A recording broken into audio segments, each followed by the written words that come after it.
Assalamualaikum warahmatullahi wabarakatuh. A'udzu billahi minasy syaithanir rajim. Bismillahirrahmanirrahim. Alhamdulillahi rabbil alamin. Assalatu wassalamu ala asrafil anbiya'i wal mursalin wa ala alihi wa sahbihi ajma'in, amma ba'd. Rabbi shrah li sadri wa yassir li amri wahlul 'uqdatam min lisani yafqahu qawli. Subhanaka la ilma lana illa ma 'allamtana innaka antal alimul hakim wa tub 'alaina innaka antat tawwabur rahim. Yang saya hormati para jamaah salat subuh Masjid Syuhada, puji syukur marilah kita panjatkan kehadirat Allah Subhanahu wa taala.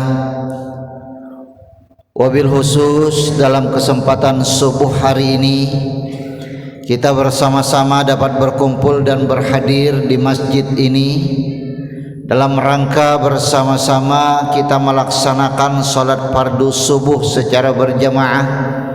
Lalu sejenak kita bertahan dalam rangka tawasau bil haq wa tawasau bis sabr, saling nasihat menasihati dalam kebaikan dan nasihat menasihati dalam kesabaran. Salawat dan salam semoga senantiasa tercurahkan keharibaan junjungan kita Nabi besar Muhammad sallallahu alaihi wasallam. Bapak Ibu hadirin wal hadirat jamaah rahimani wa rahimakumullah.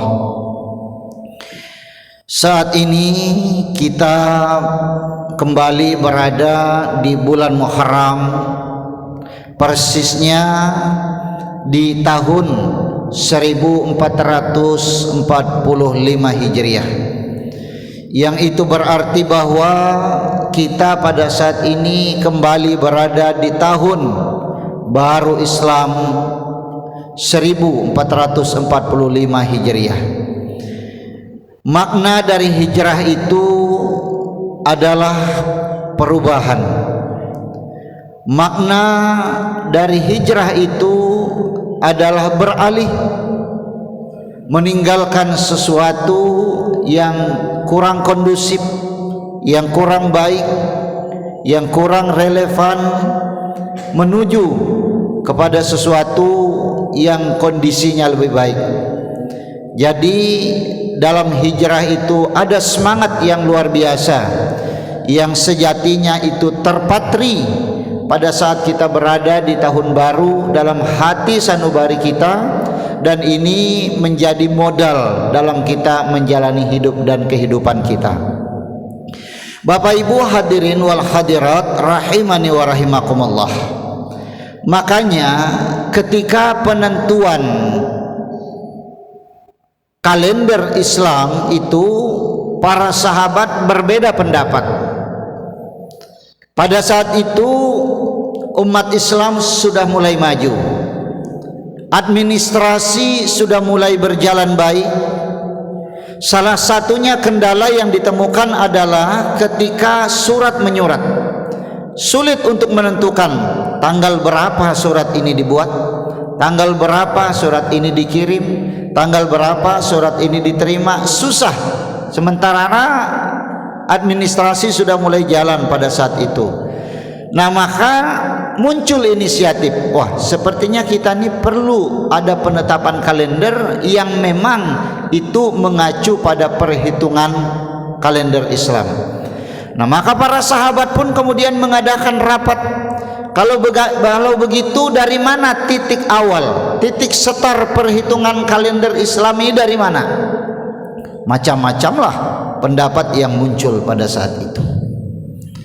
Pendapat yang pertama mengusulkan, awal kalender Islam ini kita mulai saja dari peristiwa lahirnya Nabi Muhammad sallallahu alaihi wasallam. 12 Rabiul Awal 571 Masehi. Nah, kita hitung-hitung aja tuh dari situ awalnya. Nah, lalu usul itu ditolak dengan alasan kalau lahirnya Nabi itu tidak ada perjuangan yang greget gitu, tidak ada. Lahirnya Rasulullah, lahirnya Nabi itu kan murni keinginan Allah Subhanahu wa taala. Nabi tidak punya keinginan itu. Nabi Muhammad saya kira tidak memiliki keinginan untuk dilahirkan, itu tidak ada. Itu adalah murni kehendak dari Allah Subhanahu wa taala. Sehingga kalau semangat kalender Islam itu diambil dari lahirnya Nabi Muhammad sallallahu alaihi wasallam tuh kayaknya biasa aja deh. Nah, itu. Peristiwa lahirnya Nabi Muhammad adalah sesuatu yang luar biasa. Tapi semangatnya sepertinya tidak ada semangat perjuangan yang terlalu berlebihan deh. Karena apa? Lahirnya Nabi Muhammad adalah murni kehendak Allah Subhanahu wa taala. Dan kalau Allah yang berkehendak, tidak ada yang tidak mungkin. Nah, sehingga usul pertama itu ditolak. Muncullah kemudian usul yang berikutnya. Kita ambil saja dari peristiwa wafatnya Nabi Muhammad. Wafatnya Nabi Muhammad adalah sesuatu yang sangat mengganggu pemikiran umat Islam, sesuatu yang sangat menyedihkan, sesuatu yang sangat menyakitkan. Maka perlu untuk kita kenang. Itu pun ditolak dengan alasan, oh, kalau perhitungan kalender Islam ini diambil dari peristiwa wafatnya Nabi Muhammad, itu kan peristiwa yang menyedihkan, itu kan peristiwa yang menyakitkan. Khawatirnya nanti sepanjang tahun kita sedih aja terus. Khawatirnya nanti sepanjang tahun kita berduka aja terus. Karena momen awal penentuan kalender Islamnya diambil dari sesuatu yang menyedihkan, diambil dari sesuatu yang memiliki suasana duka. Maka usul kedua pun untuk mengambil awal perhitungan kalender Islam itu dari peristiwa wafatnya Nabi Muhammad sallallahu alaihi wasallam ditolak juga. Usul yang ketiga, bagaimana kalau diambil dari peristiwa hijrahnya, peristiwa Isra dan Mi'raj? Peristiwa Isra dan Mi'raj ini kan peristiwa yang luar biasa. Ini sangat luar biasa. Maka dari sesuatu yang luar biasa ini, dari sinilah titik awal, titik start perhitungan kalender Islam itu. Usul ini pun ditolak. Dengan alasan apa? Isra Mi'raj kan murni kehendak Allah, bukan kehendaknya Rasulullah. Rasulullah pun diperjalankan, bukan berjalan. Rasulullah pasif pada saat Isra dan Mi'raj, yang aktif adalah Allah. Jadi tidak ada semangatnya itu, semangat untuk berubah, semangat untuk berjalan, tidak ada. Karena Rasulullah murni diperjalankan oleh Allah Subhanahu wa ta'ala. Sehingga semangat yang menggerakkan kita menjadi orang-orang yang semangat berjuang itu, memiliki semangat perubahan, tidak ada dalam Isra dan Mi'raj itu, tidak ada. Murni, pure, itu kehendak Allah Subhanahu wa ta'ala. Nah, lalu yang selanjutnya diusulkan saja, bagaimana kalau perhitungan kalender Islam itu dimulai dari peristiwa hijrahnya Nabi Muhammad sallallahu alaihi wasallam yang terjadi pada tahun 622 Masehi. Nah, kenapa? Karena di sana ada semangat yang luar biasa. Di sana ada semangat pengorbanan. Di sana ada semangat perjuangan. Di sana ada semangat saling tolong menolong. Di sana ada semangat persaudaraan. Di sana ada semangat pantang menyerah.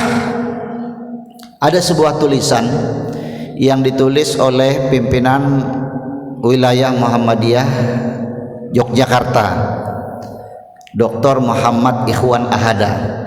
Beliau menulis dimensi hijrah itu setidaknya ada 3. Pertama, dimensi hijrah itu adalah dimensi spiritual, dimensi di mana mendorong manusia untuk mengamankan rasa cintanya kepada Allah Subhanahu wa taala dari sesuatu yang bisa menghalanginya. Jadi ingin menjadikan kehambaannya itu totalitas kepada Allah Subhanahu wa taala.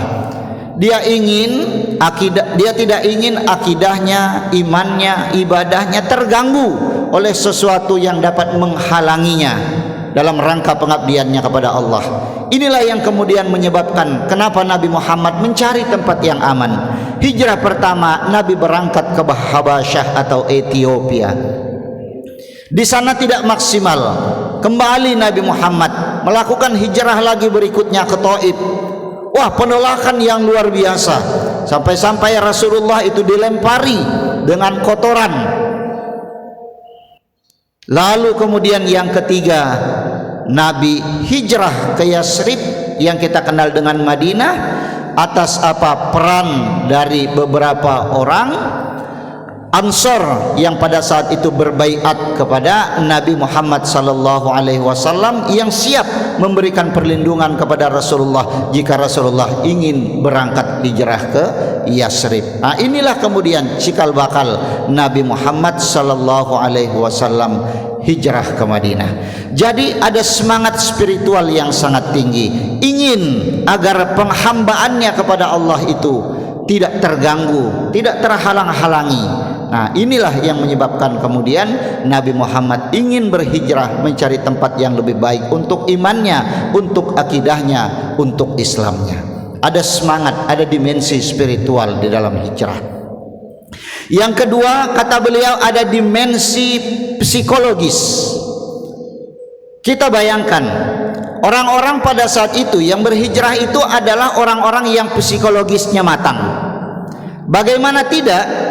Mereka harus meyakinkan dirinya untuk berhijrah, untuk menemukan sesuatu yang dia tidak ada dalam pikirannya akan bagaimana nanti di sana. Tapi karena keyakinannya yang kuat kepada Allah, sudah matang kejiwaannya, tidak menyurutkan langkahnya untuk tetap berhijrah.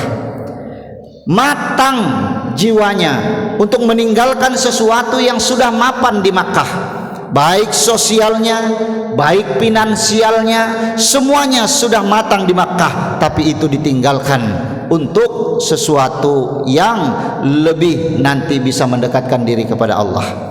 Meninggalkan kampung halamannya, tempat di mana dia dilahirkan, tempat di mana dia dibesarkan, tanah airnya, kebanggaannya, tapi itu semua ditinggalkan. Ini kalau bukan orang-orang yang memiliki kejiwaan yang matang, saya kira berat untuk bisa melakukan ini. Maka dimensi hijrah yang kedua adalah dimensi psikologis. Kita kalau mau berubah harus siap meninggalkan kebiasaan lama, apa kalau dalam bahasa sekarang itu meninggalkan zona nyaman, keluar dari zona nyaman, out of the books ya. Tidak begitu-gitu saja. Yang ketiga adalah dimensi fisik. Dalam hijrah itu fisiknya luar biasa, menempuh jarak kurang lebih ratusan, 450 km.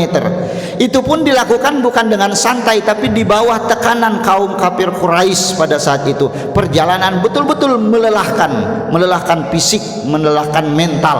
Tapi demi suatu mencapai sesuatu yang lebih maju, peradaban yang lebih maju itu dilakukan. Maka untuk mencapai sebuah keberhasilan, mencapai sebuah kesuksesan, tidak cukup hanya dimensi spiritual saja, didukung oleh dimensi psikologis dan juga dimensi fisik. Lalu kemudian dalam waktu yang tidak terlalu lama, cukup waktu 10 tahun, Islam sudah menjadi tuan di negeri sendiri, bahkan kemudian dikenal sampai keluar pada saat itu. Sementara 13 tahun Nabi di Mekah, perkembangan Islam tidak mencapai hasil yang signifikan.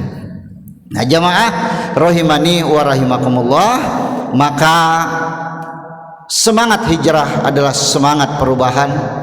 Semangat hijrah adalah semangat pengorbanan yang di dalamnya ada kerjasama, di dalamnya ada partisipasi dari semua pihak. Saya sebenarnya ingin menyampaikan, tapi waktu kita yang sangat singkat, bagaimana peran orang-orang di dalamnya. Ada tokoh seperti Abu Bakar, ada Asma perwakilan tokoh wanita, ada Ali bin Abi Thalib perwakilan tokoh pemuda, ada Abdullah bin Uraikid yang bukan beragama Islam tapi mau menunjukkan perjalanan untuk Nabi Muhammad sallallahu alaihi wasallam sampai ke Yasrib melalui jalan tikus. Di sana berarti ada peran tokoh-tokoh agama. Di sana juga ada peran orang kaya Utsman bin Affan dan lain sebagainya. Intinya adalah semangat hijrah memiliki semangat yang luar biasa untuk mencapai perubahan. Pantas kalau kemudian semangat hijrah inilah yang dijadikan sebagai awal perhitungan kalender Islam yang diharapkan nanti sepanjang tahun kita memiliki semangat-semangat yang ada di dalam peristiwa hijrah itu sendiri. Bapak Ibu hadirin wal hadirat rahimani wa rahimakumullah, kiranya ini yang bisa saya sampaikan dalam kesempatan ini. Mudah-mudahan ada manfaatnya bagi kita semua, dan pada akhirnya nanti jika sampai saatnya kita sempurnakan Muharram ini dengan melaksanakan puasa yang dinamakan puasa Asyura. Bahkan Rasulullah itu bercita-cita akan melaksanakan 1 hari lagi tambahannya yang dinamakan dengan puasa Tasu'a untuk menyelisihi puasa yang dilakukan oleh orang-orang Yahudi. Orang-orang Yahudi juga puasa pada tanggal 10 Muharram itu untuk apa? Menghormati Nabi Musa alaihi salam yang diselamatkan oleh Allah dari kejaran Fir'aun, itu persis pada tanggal 10 Muharram. Nah, jadi kata Nabi, supaya tidak sama puasa kita dengan puasa orang Yahudi, maka kita tambah 1 hari. Nah, tahun depan kita akan puasa 2 hari, 9 dan 10, puasa Tasu'a dan puasa Asyura. Tapi belum sampai di tahun berikutnya Nabi Muhammad sallallahu alaihi wasallam sudah dipanggil menghadap kehadirat Allah Subhanahu wa taala. Nabi tidak sempat melaksanakan puasa Tasu'a, tapi keinginan beliau untuk melaksanakan puasa itu sudah ada. Untuk apa? Untuk menyelisihi puasanya umat Islam dengan puasa yang dipraktekkan oleh orang-orang Yahudi yang berpuasa hanya pada tanggal 10 Muharram saja. Saya kira ini yang bisa saya sampaikan. Terima kasih. Mohon maaf jika ada hal-hal yang tidak berkenan. Saya akhiri dengan ucapan billahi bisabil haq fastabiqul khairat. Assalamualaikum warahmatullahi wabarakatuh.